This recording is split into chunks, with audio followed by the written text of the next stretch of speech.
Gun High is an idyllic campus. Its peaceful Oakfield grounds foster a buoyant spirit and academic brilliance. Each year, there are nearly 100 National Merit Scholars. But last year's frightening suicide cluster took hold of the community, forcing students, parents, and professionals to take a closer look at the often overscheduled pace of teenage lives. I was doing badminton. I was on cheer this year, and I was the junior vice president, so I had to deal with homecoming. Just the pressures of everyday life can just build up inside you and explode at completely random intervals. Dr. Philip Ray is executive director of Palo Alto's Adolescent Counseling Services. He suggests high-achieving students are acting based on what they see at school and at home. That's hard for any community to look at oneself and say, how are we behaving? What are we doing? And how is that translating into kids' behavior and so forth? Parents are putting a lot of pressures on themselves in terms of being successful and being the best at what they're doing, and that's translated into, the kids' behavior. Experts caution stress does not directly lead to suicide, but it can exacerbate pre-existing mental issues that may have gone undetected. Eve Meyer is executive director of San Francisco Suicide Prevention. When a person has depression, and stress comes along and ratchets up the pain, then they are vulnerable, and then you want to worry about them. Palo Alto city and school officials have stopped talking publicly about the suicide cluster for fear of contagion, but this isn't unique to that city. Cornell University is reeling from 3 student suicides since February 17th. Last month, a 14-year-old Pleasanton freshman took her life on the Union Pacific tracks just before class let out at Amador Valley High. Kelly is an Amador senior. It's always awful, knowing somebody felt like they're in so much pain that the only reason they could fix it is by taking their life. The train tracks run right between the school and Valley Community Church, where Reverend Jeff Lang is high school pastor. It doesn't just affect the individual's family. Tremendously does. But its greater impact on the community is felt also because this is one of our own who has made this decision, and where have we been as a community? We don't want this to happen again. We'll take a closer look at what's stressing kids out in our next report. Quan, KCBS. What teenage boy doesn't want his own electric guitar? I can kind of play Smoke on the Water, the main riff.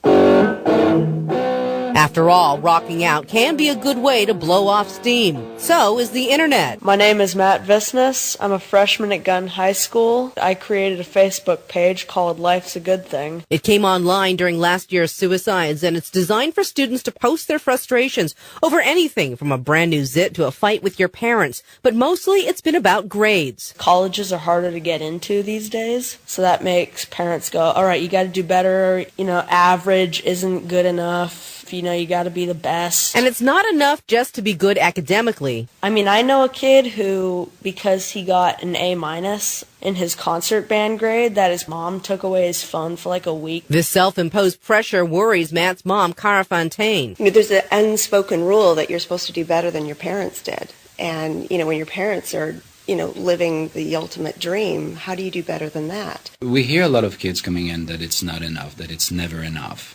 All my friends are getting A+, I should be getting an A+. Dr. Philip Ray, executive director of Palo Alto's Adolescent Counseling Services, says there are a lot of high achievers in the region, and parents need to be cognizant of the example they're setting. Again, look at what you're doing. If you're checking email or having conference call with, Asia at 2 a.m. because that's part of your job, make sure that you know what message it passes on to your kids. And then, if your kid is up at 2 a.m. because they know that by being up at 2 a.m. they'll get a better grade, then there's an issue, there's a problem. Experts caution that stress does not directly lead to suicide, that in most cases suicide victims are suffering from some kind of mental or emotional disorder. Nonetheless, kids are on edge these days. Advanced placement exams are coming up, and college acceptance letters are in the mail. For 14-year-old Matt Visness, this Cal Bear hopeful has already made some sacrifices for his college career. I just didn't want to take another year of band because it's not exactly my favorite, but I knew that I had to do it if I wanted to get into a UC college. You'd rather be playing your guitar? Yes. Quan, KCBS. Gunn High School junior Sophia Jang laughs easily with her friends now, but that wasn't the case just a few years ago. Freshman year was really hard for me because something wasn't right. Something was off. I started crying a lot more. I thought about suicide almost every other day. Common symptoms of depression, according to Eve Meyer, executive director of San Francisco Suicide Prevention. We don't think that young people can be suicidal. We think they are so attractive. and they have so much of the future in front of them. How could they be in pain? You feel like nothing in the world is good. You know, it's like there's no beacon of hope. To you, it just feels like, you know, you're alone in the world. And to other people, it just sounds crazy. It's like, but there's not. But it's just so hard to, like, get it through to someone's head. You know, you're not alone. Someone loves you. She'd blame her puffy, tear-stained eyes on a fight with her parents. She'd fake a laugh over a joke, then turn the attention elsewhere. Why hide it from your very best friends? You know, it's not their problem, and I don't want to implement it upon them and have them worry about me even more. After a year of suffering, she Googled depression and got help. But not all kids are so self-aware. These Pleasanton teens are horsing around on huge inflatable slides. Valley Community Church Youth Minister Jeff Lang uses these activities to stay in touch with his kids. Last month, he presided over the memorial service of a 14-year-old Amador Valley High freshman who died by suicide on the train tracks that run between the campus and the church.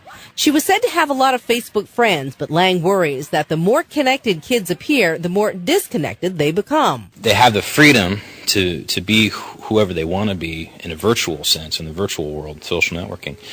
But when you go to address them, I mean, they're very closed and very shut down. Or they have the opposite, and they're very expressive and outgoing, and you think everything's fine, but you don't have the ability to read deeper into that and what's really going beyond. No one knows that better than Kevin Hines of San Francisco. At 19, suffering from depression, he jumped from the Golden Gate Bridge and survived. Now he's a suicide prevention advocate. Anyone can die by suicide.